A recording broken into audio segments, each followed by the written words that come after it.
One of the things that I run into, and I'm sure my colleagues do here too, is a concern by patients about having anesthesia. Is it safe?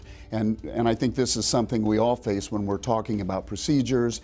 Patients want to know, do I have to have a general anesthetic? And often there's fear about that. Do you guys find this? All the time, but I think it's an inappropriate fear just because, one, you can statistically, someone's more likely to die in a car crash on their way to the surgery center than they are under general anesthesia. But the analogy that I really always give patients is that millions of people go to sleep under general anesthesia and wake up every single day, same as travel in commercial aircrafts. Brooke, do you find that same thing? I emphasize that anesthesia is so much safer today than it was 20 years ago. We've got instantaneous arterial oxygen monitoring. We have brainwave monitoring. Right.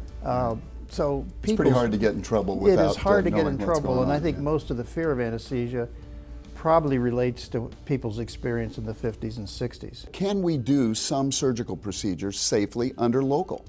Of course. I mean, there are things that we do in the office all the time, things from as small as just lesion excisions and things like that, but even a blepharoplasty, because it's a small amount of local, it's an area that's Or relatively short. touch-up liposuction or...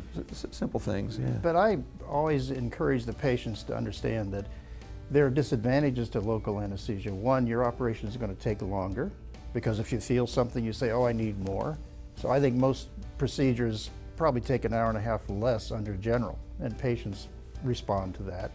And I think there's always the risk of the patient who you're doing local with standby anesthesia, and they get to a point where they're having so much pain, you start giving them a sedative, and the next thing you know, you need to do an intubation in the middle of a case. So I really think general anesthesia today is a safer way to do it. As a patient, you want to be safe first. You want to get the result, and we'll do it under local if we can, but we want your safety to be paramount here.